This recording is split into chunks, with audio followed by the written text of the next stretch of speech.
I found my husband's second phone on a Tuesday. By Friday, I'd discovered he had an entire second life that didn't include me at all. It was 2 a.m. in my home office in Oak Park. The house was silent, save for the hum of my server rack. I was auditing our home network traffic, a habit born from years of forensic accounting. My eyes caught an anomaly in the logs. A device I didn't recognize had connected to the Wi-Fi at 1:45 a.m. I pulled the MAC address and cross-referenced it with the router's history. It had been accessing the network sporadically for months. I stood up, my chair scraping against the hardwood floor. I walked into the mudroom. The air was cold, smelling of damp wool and cedar. I reached into the pocket of Kellen's heavy North Face parka. He insisted on buying that specific coat 3 years ago because of the hidden security pockets.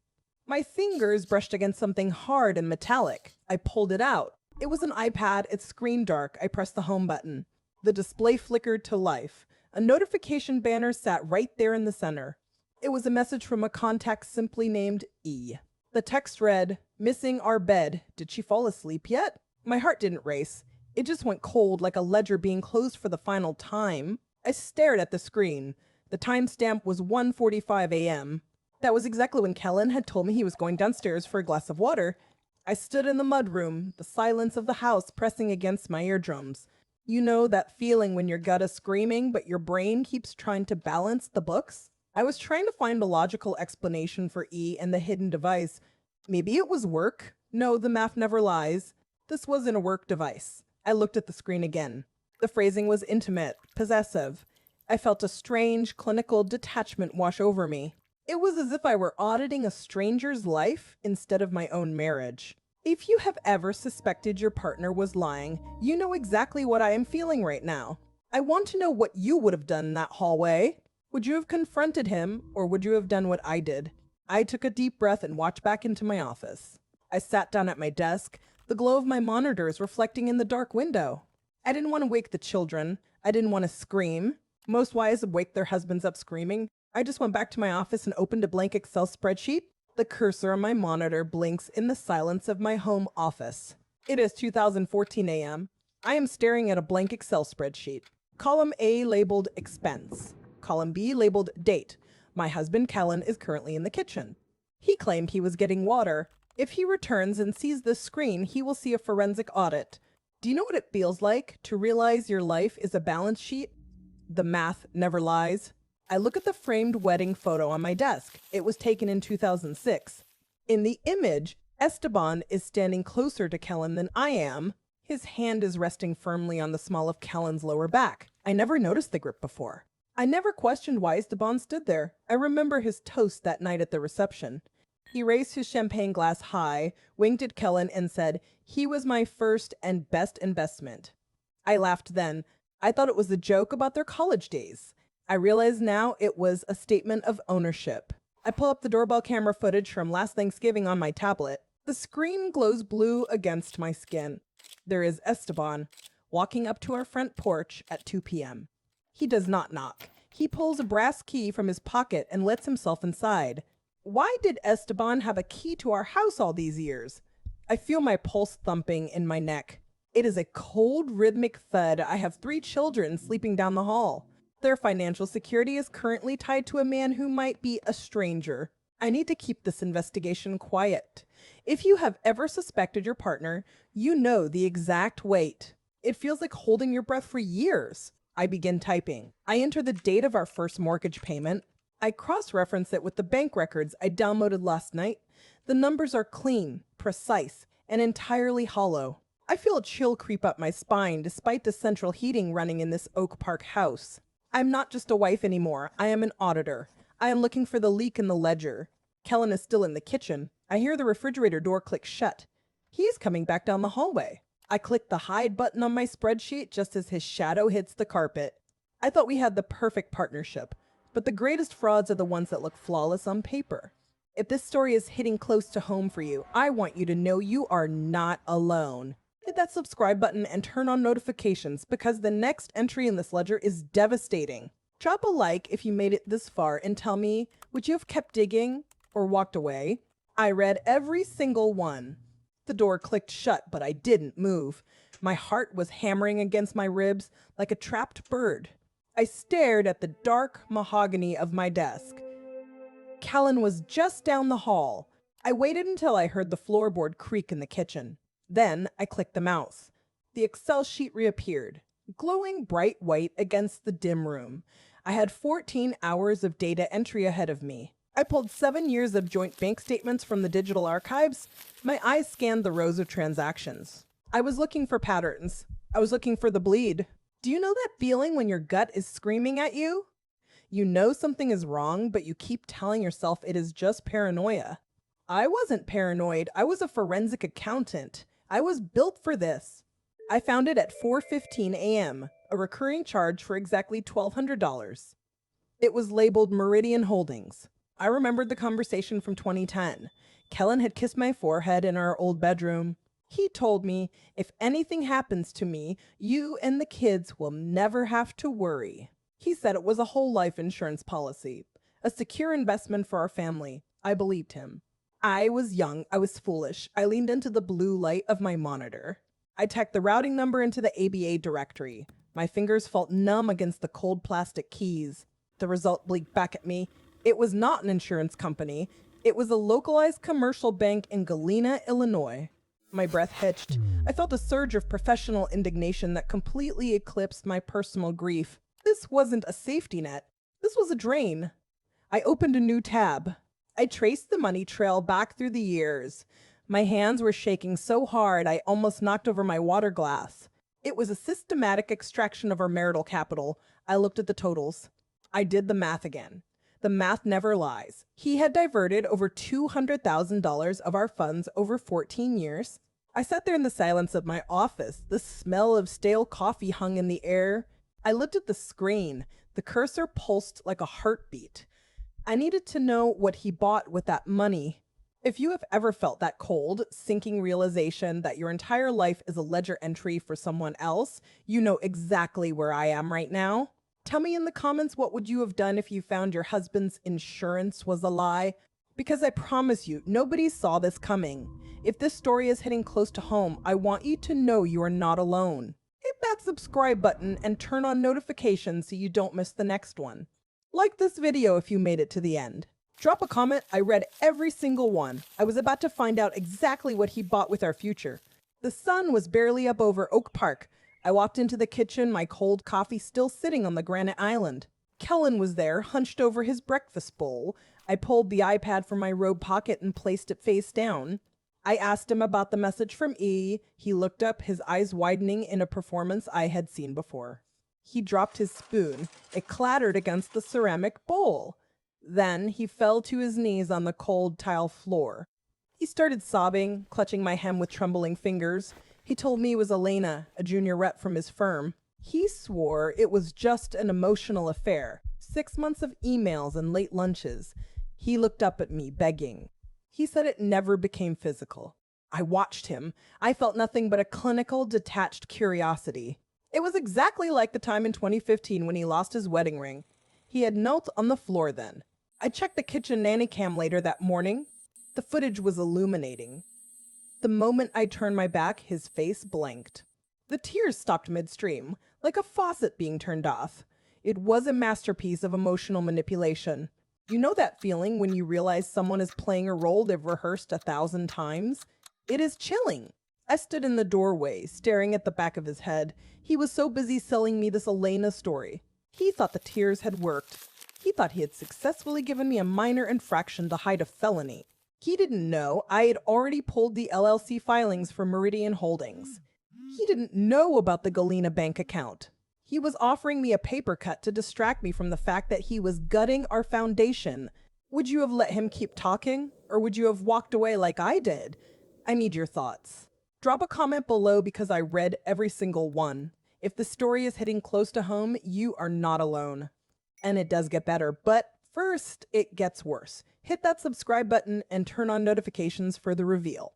Like this video if you made it to the end. I have the documents ready. The math never lies. The truth is coming. The car door slammed shut. Kellen was finally leaving. I stood at the front door of our Oak Park home, watching his taillights fade into the darkness. I had played my part perfectly. My eyes were red from forced tears. My voice had trembled just enough. He kissed Cassian on the forehead, whispered a lie about a business emergency. He walked away. I watched him go. I felt nothing but a cold, clinical relief. He thinks he won the narrative. He thinks I believe in this imaginary woman named Elena. He left a note on the kitchen counter, right next to the coffee maker. I picked up the paper. It was written in his precise, arrogant script. Elena means nothing.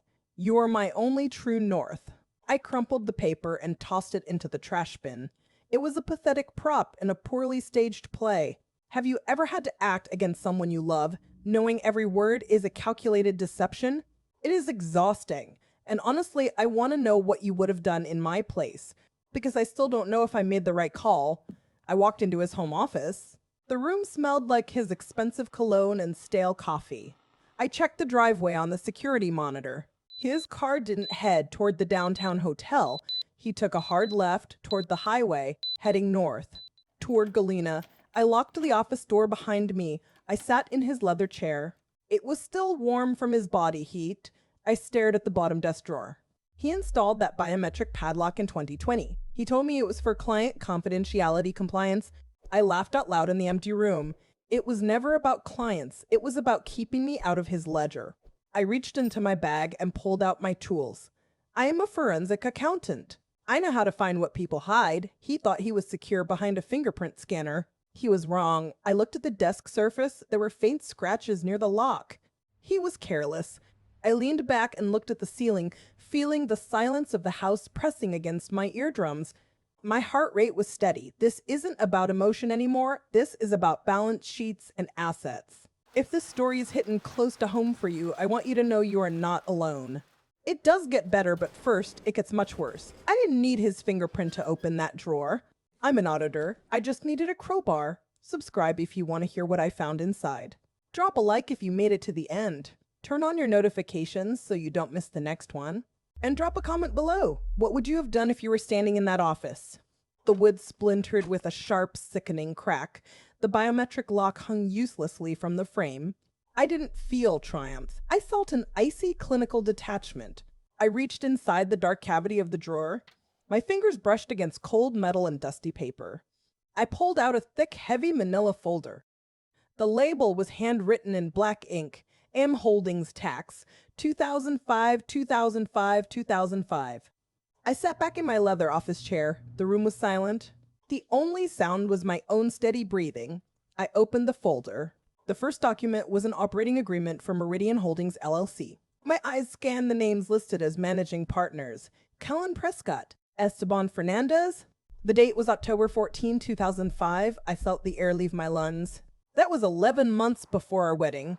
You know that feeling when the floor just drops out? I sat there staring at the signatures.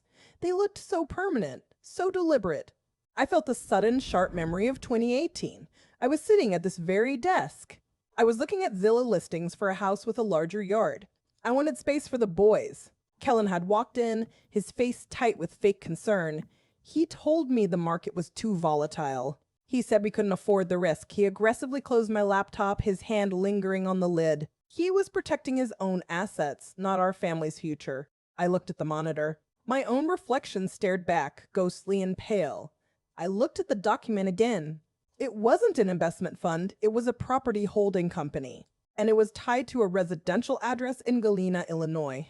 I wonder, if you were in my shoes, would you be shaking right now? Because my hands are perfectly still. I am a forensic accountant.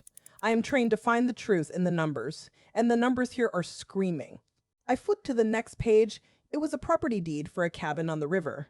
The address matched the shell account's jurisdiction. My stomach tightened into a knot. I thought back to every business trip Kellen took to Galena. He always said he was meeting with a new client. He was actually going to his secret life. He was going to Esteban. I need you to understand the scale of this deception. This wasn't a midlife crisis. This was a 19-year construction of a lie. Every dollar I thought we saved was being diverted. I am looking at a map of a stolen life. I am staring at the ledger of my own betrayal. I need to know what you would do next. Would you confront him now, while he's still in the dark? Or would you keep digging until there is nothing left to hide? I think I already know my answer. I have to finish the audit. If this story is hitting close to home, you are not alone. It does get better, but first, it has to get worse. Hit that subscribe button to hear how I take it all back. Turn on notifications so you don't miss the next move. Like this video if you made it this far. Drop a comment below. Tell me what you would have done in this moment. I read every single one. Because he didn't start an affair 6 months ago. He started one 19 years ago, and I was just the bank. The sun wasn't even close to rising. It was 3:12 a.m. I sat in my leather chair in the home office. The only light came from the dual monitors.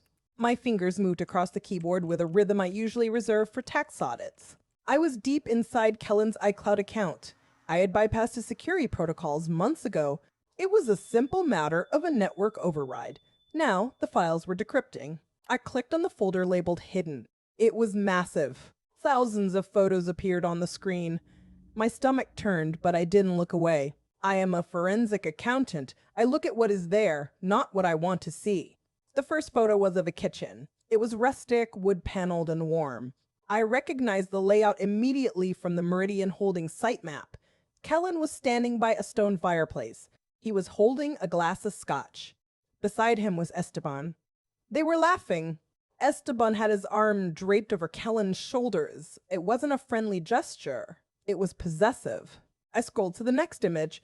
Esteban was wearing Kellen's university sweatshirt. He was sitting on a porch in Galena. He had a coffee mug in his hand. The caption read, "Mornings with my world. My world." I felt a cold, sharp pain in my chest. I looked at the metadata. The date was October 14, 2019. I remember that weekend clearly. Kellen told me he was on a hunting trip in Wisconsin. He came home smelling of expensive pine and sandalwood. He didn't have any meat with him. He said the deer were scarce that year. I believed him. I was a fool. You know that feeling when your gut screams the truth, but your brain demands a logical explanation? I spent 3 years making excuses for those hunting trips. I thought he was just being a man. I thought he needed space. I was so wrong. There was no Elena. There was no secret mistress in the city. E was Esteban. Every text, every late night, every secret bank transfer, it was all for him. I looked at the screen again. My reflection stared back at me in the dark glass. I looked pale, tired, and completely clinical. I wasn't his wife. I was a 1099 independent contractor hired to fund his actual marriage.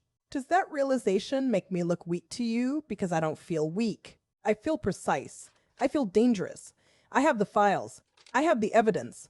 And I have the deed. I'm going to take it all back. If this story is hitting close to home for you, I want you to know you aren't alone. Hit that subscribe button and turn on notifications so you don't miss how this ends. Like this video if you made it this far. Drop a comment below. Would you have kept digging or would you have walked away? I read every single one. The sun is beginning to bleed over the horizon in Oak Park, but I am still sitting in my home office. My eyes are burning. I have been staring at the whiteboard for 4 hours. Every date Kellen claimed to be at a conference, I have cross-referenced with the Meridian Holdings bank statements. Every late night matches a withdrawal. The math never lies. It creates a map of a life I was never invited to attend. You know that feeling when you realize you have been an extra in your own marriage? I am looking at a timeline graph on my laptop screen. It shows the correlation between his supposed annual bonuses and large suspicious lump sum payments to the Galena property mortgage. It is almost poetic in its precision. I opened an external hard drive labeled Family Memories to find some context. I found a video file from the nursery camera. I clicked play. It was Cassian, barely 6 months old, sleeping in his crib. Then, Esteban walked into the frame. He was holding a custom-carved wooden crib he had gifted us at my baby shower. I remember him saying, "I made this for our boy." I thought he was just being a quirky, doting uncle. Watching it now, the air in this room feels thin. In the video, Kellen walks up behind Esteban and rests his chin on his shoulder. They're both looking at my child with this terrifying soft possessiveness. They were playing house. I was just the surrogate who paid the mortgage and kept the accounts balanced. My hands are shaking so hard I can barely hold my coffee mug. This isn't just about money anymore. This is about the theft of my reality. Would you have kept digging if you saw your husband and his lover co-parenting your infant son? I need to know your thoughts, so leave a comment below. I am done with theories. I have the deed, the logs, and the cold hard history of their deception. The next logical step in this audit is physical verification. I stood up and felt a stiffness. I walked to the mudroom and grabbed my car keys from the hook. I looked at the security monitor. The house was silent. Cassian was still asleep upstairs, oblivious to the fact that his father was building a secret world. I could have cried. I could have called a divorce lawyer right then. Instead, I grabbed my coat. I needed to see the asset. I needed to see the cabin. If this story is hitting close to home, please hit that subscribe button and turn on notifications. Drop a like if you made it this far, because the audit is about to get very real. I read every comment, so tell me, what would you do if you were standing in my shoes right now? Cassian was still asleep when I left the house this morning. I left $50 on the kitchen island. I wrote a note saying I had a surprise audit for a client. It was not a lie. I just didn't specify which life I was auditing. I walked into the mudroom and pulled on my heavy coat. My keys felt cold and heavy in my palm. The engine of my SUV roared to life in the driveway. I backed out of the Oak Park driveway at exactly 6 a.m. The silence inside the car was absolute. I tuned the radio to a financial news podcast. I needed the steady, rhythmic drone of market analysis. It kept my mind from drifting into the personal wreckage of the last 18 years. Do you ever use work to numb the parts of your life that are screaming? I do it every day. I mounted my phone to the dashboard and unlocked it. I opened the Zillow app while waiting at a red light. I searched the address from the Meridian Holdings deed. The screen glowed with the image of a rustic, cedar-sided cabin. It was beautiful. It was also mine. I saw the property history page. It was purchased for $350,000 in 2005. The current estimated value is $1.2 million. I felt a dark, cynical laugh escape my throat. That laugh sounded like breaking glass in the quiet car. I remembered 28 scenes so clearly. Kellen had come home with drywall dust in his hair. He looked exhausted. He told me he was helping Esteban flip a rental property in the city. He lied to my face. I paid for that renovation. My 80-hour work weeks funded the kitchen remodel listed in the property details. I am the silent investor of my own betrayal. Does that make you angry? Because I felt a strange, cold clarity. I am not a victim anymore. I am a forensic accountant conducting a final review. I checked the GPS on my screen. I had 2 hours and 14 minutes of driving left. I kept my eyes on the road and my hands tight on the wheel. I refused to let my thoughts wander. I refused to think about what I might find inside that house. I just focused on the math. The math never lies. If this story is hitting close to home for you, I want you to know you are not alone.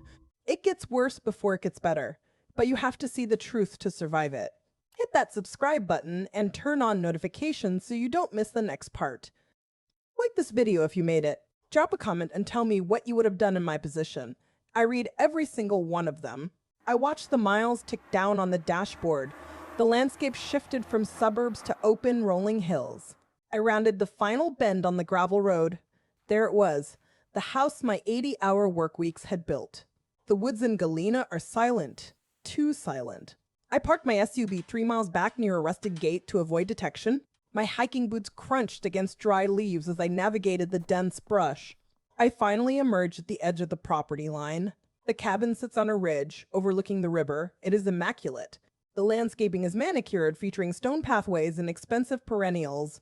A large detached wood shop stands near the tree line. It looks like a luxury magazine. I walked slowly toward the wraparound porch. My heart was a steady, rhythmic thud. I reached the living room window and pressed my palm against the cool glass. The interior was pristine. Then I saw it. A massive canvas print hung over the stone fireplace. It was Kellen and Esteban. They were in matching sweaters, laughing in a sun-drenched field. Between them, they held the golden retriever I have never seen before. My breath hitched. I remembered 2016. Cassian was 9. He begged for a puppy for his birthday. Kellen said he was deathly allergic. He told our son that a dog would compromise our health. I watched my son cry in that kitchen for hours. Kellen held him, whispering apologies about his supposed medical condition. It was all a calculated performance, a lie meant to preserve his secret domesticity. The betrayal feels like a physical weight in my chest. If you have been gaslit by someone you trusted, you know the rage. It tastes like copper. I moved to the next window. More photos. Dozens of them. None of me. None of our children. Just 20 years of two men building a life while I funded the mortgage. I felt my hands shaking, so I gripped the window frame until white. My eyes scanned the room. There was a stack of mail on the table. I could clearly see the return address on a bank statement. It was the same shell entity from the documents. I leaned in closer, trying to read the balance on the page. Suddenly, a small red light flickered near the eave of the porch. A motion-triggered Ring camera. It had just captured me staring into their sanctuary. I froze. The timestamp on the device glowed, 17:15 p.m. I checked my own watch. It was just past 5. I turned to retreat into the woods, my pulse racing. I was about to leave when I heard a branch snap behind me. "Can I help you?" a voice asked. I turned around slowly, my heart hammered against my ribs like a trapped bird. Standing there was an older woman in stained gardening gloves. Her hair was pulled back in a messy knot. She held a plastic trowel in her right hand. It was Blythe, the neighbor from the adjoining property. I felt my throat go dry. I braced for the confrontation. I expected her to ask why I was trespassing. Instead, she squinted at me and gave a warm, neighborly smile. "Oh, you must be Kaya," she said. "Kellen's sister. He said you might come up to check on the plumbing while they're in the city." My brain stalled. The air felt thin. I felt a surge of cold nausea. Kellen told me he was an only child. He told me his sister died when we were children. He used that tragedy on our third date to make me feel protective of him. I stood there on the porch, gripping the railing until my knuckles turned white. I had to play along. I managed a tight, shaky smile. "Yes," I lied. "That is exactly why I'm here. The plumbing." She nodded, clearly satisfied. She pointed toward her own garage. "You know, you are lucky to have such a devoted brother. The boys are just the most wonderful neighbors. They have been here for 20 years and they are always so kind." 20 years. I felt the ground tilt beneath me. We have only been married for 18. My mind raced through the ledger. The math never lies. My entire marriage was a financial shell game. I was not a wife. I was a subsidy. I was the high-earning beard that paid the mortgage for the life he built with Esteban. I looked at her security camera blinking red on the edge of her garage. It caught everything. It caught my forced smile. It caught me standing there, a ghost in my own life. I walked back to my SUV, my legs feeling like lead. I leaned against the warm metal hood, my hands shaking uncontrollably. I checked my phone. It was 5:45 p.m. I had been standing on that porch for 30 minutes. I thought I was the hunter. I was the prey. Tell me in the comments, would you have kept up the act? Because I felt like I was losing my mind. He didn't just hide me, he killed me off, resurrected me as his sister. He made me pay for his domestic bliss. If this story is hitting close to home for you, hit that subscribe button. Turn on notifications so you don't miss the next one. Like this video if you made it to the end. And drop a comment, tell me what you would have done. I read every single one. The road back to Oak Park was a blur of asphalt and cold, hard logic. I drove with my knuckles wide against the steering wheel. I kept seeing that security camera lens in my mind. It was a digital eye, watching me leave the scene of a crime I didn't commit. I knew Kellen would see that footage. He would know I was onto him. I reached my home office at 9:45 p.m. The house was silent. I sat in my leather chair, the leather biting into my skin. I didn't turn on the overhead lights. I only needed the blue glow of my dual monitors. I logged into the tax preparer's portal. I had his password saved from years of handling our joint finances. I bypassed the security questions. I was hunting now. I navigated to the hidden folders he thought were secure. My mouse hovered over a file titled Estate Planning 2007. I clicked. A PDF opened on my screen. It was a Northwestern Mutual Life Insurance Declaration page. I stared at the screen until my eyes burned. The policy was worth $2 million. I scrolled down to the beneficiary section. My breath hitched in my throat. I felt like I had been punched in the gut. The primary beneficiary was Esteban Fernandez. It listed his relation as business partner. I felt my hands shaking. Do you know that feeling when your entire life is suddenly reduced to a line item? I was never the beneficiary. I was the overhead cost. I remembered when Cassian was born in 2007. I asked Kellen to update our estate planning. He waved me off with that practiced dismissive smile. He said, "I already set up an ironclad trust for you guys. Don't worry your pretty head about it." He lied. He didn't just lie. He built a cage around our future and gave the keys to his lover. I leaned back into the chair. My heart was pounding against my ribs. I lifted the print to PDF button on the screen. My cursor blinked. I clicked it. I needed this evidence for the lawyers. I needed it for the audit. If you've ever been completely betrayed, you know this specific brand of cold. It's not anger anymore. It's precision. He had ensured that even in death, his real family would be taken care of. His fake family would be left with nothing. I stared at the dark window. My reflection looked like a stranger. I'm not crying. I'm calculating. The math never lies, and the math says I am finished being the victim. I have the documents now. I have the proof of the shell company, the cabin, and the insurance policy. I'm going to hit that subscribe button for my own life, and I'm going to reclaim everything he stole. Like this video if you made it to the end. Turn on notifications so you don't miss the next one. Drop a comment, tell me what you would have done in my position. I read every single one. I'm ready to balance the ledger once and for all. The insurance declaration is printed. It sits on my desk, a crisp white death warrant for my marriage. I am not angry anymore. Anger is for people who still believe they have something to lose. I have already lost it all. Now I am simply balancing the books. I sent the text at noon. To Kellen, I said I wanted a quiet dinner to discuss our separation. To Esteban, I sent a different message. I told him Kellen was struggling with the guilt of his affair. He needed his best friend's support. Both men took the bait without a single question. I spent the afternoon in the kitchen. I roasted a chicken with rosemary and lemon. The scent of garlic and butter filled the house, masking the smell of the lies I have lived. I set the table with the good china. I placed the wine glasses exactly 4 inches from the plates. It is a beautiful scene, isn't it? You know that feeling when you are walking a tightrope? You are the one holding the blade. I watched them on the Ring camera at 7:20 p.m. Kellen arrived first. His face set in that practiced, mournful expression he wears for his broken marriage. Esteban pulled into the driveway 3 minutes later. Before they stepped onto the porch, Esteban squeezed Kellen's hand. It was a brief, possessive gesture of solidarity.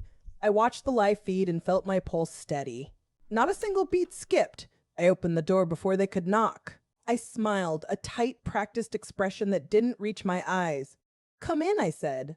"Dinner is almost ready." They walked into the dining room like they owned the place. They have sat at this table 1,000 times, sharing glances while I played the dutiful wife. I remember 2012 sitting here serving them wine while they whispered about their weekend plans. I was the financial engine for their domestic bliss, and I didn't even know it. Now I am the host of their final meal. We sat down, I poured the Cabernet. I watched Esteban lift his glass, his eyes scanning the room with that familiar, predatory confidence. He thinks he is safe. He thinks he is the smartest person in the room. If you were sitting at this table, would you be able to hide your contempt? I honestly don't know how I am doing it. I suppose it is the math. The math never lies, and the ledger is finely balanced. Kellen reached for the wine. He looked at me with those sad puppy dog eyes he perfected years ago. "Kaya, thank you," he said. I smiled, feeling the cold, sharp edge of the truth behind my teeth. "Oh," I said, leaning forward until I could see the sweat forming on his upper lip. "We're not talking about Elena tonight. I have so much more to show you. Subscribe if you want to hear how this ends. Like this video, turn on notifications, and comment if you were in my chair, what would you say?" The silence in the dining room was heavy enough to crush bone. I didn't wait for them to process the shock. I slid a thick black binder across the polished mahogany table toward Kellen. I slid an identical heavy folder toward Esteban. My hands were perfectly steady. I looked at Kellen and said, "I did a full forensic audit of our marital assets." He stared at the binder like it was a live grenade. He didn't reach for it. I tapped the cover with my fingernail. "Open it, Kellen. The math never lies." He finally reached out. His fingers were trembling. He flipped the cover open. The first page was the Zillow listing for the Galena cabin, printed in high resolution. He went completely pale. The blood drained from his face until he looked like a ghost. I turned to Esteban. "You should look too, Esteban. It is quite a portfolio." Esteban stood up so fast, his wooden chair crashed backward onto the hardwood floor. The sound echoed to the house like a gunshot. He stared at the pages. The second page was the Meridian Holdings LLC filing. My name was nowhere on that document. Kellen's name was there. Esteban's name was there. I watched the realization hit them. You know that feeling when you finally stop lying to yourself? That is exactly where I was living. I remembered 2017. Kellen had looked at me during a fight and called me too cold and calculating. He meant it as an insult. He wanted me to be soft and compliant. He didn't realize that being cold and calculating is exactly how you dismantle a life. I watched him sweat. A single bead rolled down his temple.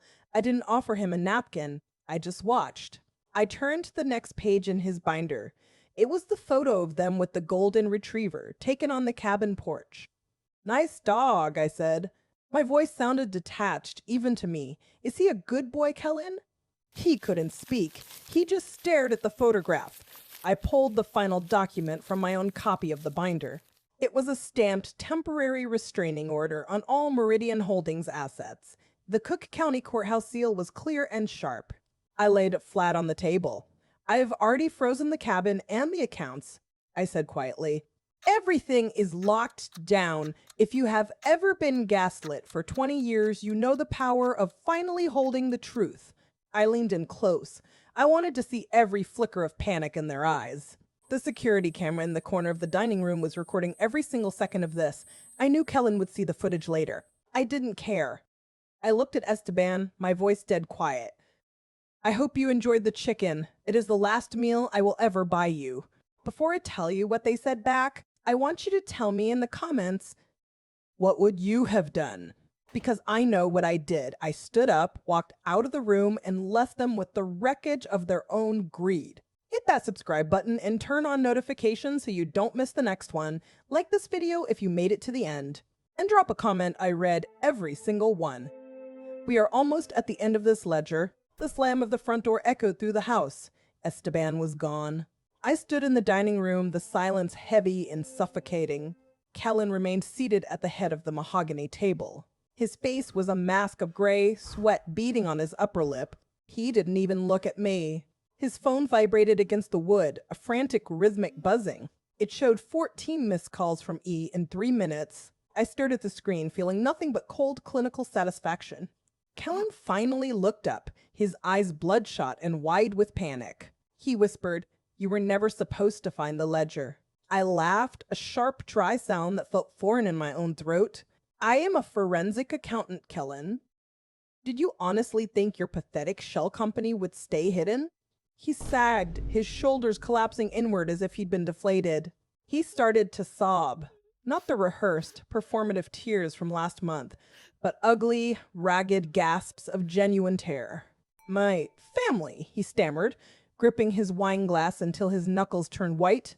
"They would have cut me off. The inheritance was contingent on a traditional marriage and heirs." I watched his hand shake. The math never lies, and his math was a suicide note. "So you chose me," I said, my voice steady and devoid of warmth. "You chose me because I was an ambitious accountant. You knew I would be too busy with spreadsheets to notice your emotional vacancy." I remembered 2004, the corporate mixer. He had walked toward me at the bar, not with love, but with the cold, calculating eyes of a man evaluating a mark. I was his best investment. The realization hit me like a physical blow to the chest, but I stood my ground. My heart was a stone. "You used me as a broodmare," I continued, my voice cutting through his pathetic wailing. "You used my salary to pay your secret mortgage while you played house with Esteban." He covered his face with his hands, his breathing erratic and shallow. "I never meant for you to be the victim," he choked out. I walked toward the table, leaning down until I was inches from his ear. I could smell the expensive scotch on his breath, mixed with the sweat of his unraveling life. "You are right about one thing, Kellen," I whispered, my voice barely audible but sharp as a razor. "I am very good with spreadsheets, and yours is about to be liquidated. If this story hit you, drop a like and hit that subscribe button. Turn on notifications so you don't miss the final piece of this audit. Tell me in the comments, would you have stayed to hear his pathetic excuse? Because I know I wouldn't." The judge signed the order at 9 a.m. on a Tuesday. I was sitting in my home office in Oak Park, staring at the screen. My hands were perfectly steady as I opened the attachment. The subject line was cold, order to vacate, Galena property. I read the text 3 times just to be sure. Every dollar Kellen funneled into that cabin was marital property. The court agreed. They called it dissipation of assets. I call it a simple balancing of the ledger. I remember 2014 when Kellen stood in our kitchen carving a turkey for his parents. He was boasting about how traditional his life was. He looked like the perfect, devoted patriarch. I actually believed him. I was so naive back then, wasn't I? Tell me in the comments, have you ever been manipulated by someone you thought was a pillar of morality? I read every single one of your stories, and it helped to know I'm not the only one who learned the hard way. I drove downtown to my legal firm on LaSalle Street by noon. The lobby was quiet, sterile, and smelled of expensive floor wax. My attorney handed me the final liquidation schedule. Kellen and Esteban had 30 days to clear out their dream home. I watched a video feed from the security camera at Kellen's corporate apartment. It showed a process server handing the final forfeiture documents to him. He looked 10 years older. He looked defeated. He looked like exactly what he was, a thief caught in the act. The math never lies, and the math finally caught up to his sanity. I felt nothing but a cold, surgical sense of closure. It wasn't happiness. It was just the final reconciliation of a very long, very messy account. I sat there in the leather chair watching the clock on the wall tick forward. It was 2:00 p.m. The house in Oak Park felt empty, but for the first time in 18 years it felt clean. I checked my phone, 47 notifications from his burner number. I deleted them without reading a single word. I don't need his excuses. I don't need his apologies. I have the assets and I have the truth. They had 30 days to pack up 20 years of memories. But I had one final, definitive move to make on this chessboard. If this story meant something to you, hit that subscribe button and turn on notifications. I have one more story to tell, and it is the most important one yet. Like this video if you made it to the end, and drop a comment telling me what you would have done. The silence in our living room was absolute. I sat on the beige sofa staring at the dust motes dancing in the afternoon light. Across from me sat Cassian. He was 17, tall, and his hands were gripping his knees. His knuckles were white. I didn't tell him about the money. I didn't tell him about the shell companies or the 20 years of calculated, cold-blooded deceit. I just told him the truth that mattered. His father was moving out and he was not coming back. Cassian didn't cry at first. He just looked at me, his eyes searching my face for the lie. He asked, "Is Uncle Esteban going with him?" That name felt like a physical blow to my chest. I looked at my son and said, "Yes, Cassian, Esteban is going with him." I saw the confusion morph into a jagged, painful realization. You know that specific look a child gets when their world suddenly loses its foundation? It's a look that burns itself into your memory forever. I watched him stand up, his movements stiff. He walked toward the kitchen, passing the framed photos on the wall. He didn't look back. I followed him at a distance, my own heart feeling like it was being compressed by a vice. I watched through the kitchen window as he stepped out into the backyard. It was 9 p.m. The air was cold, biting at my skin through the glass. Cassian walked to the fire pit.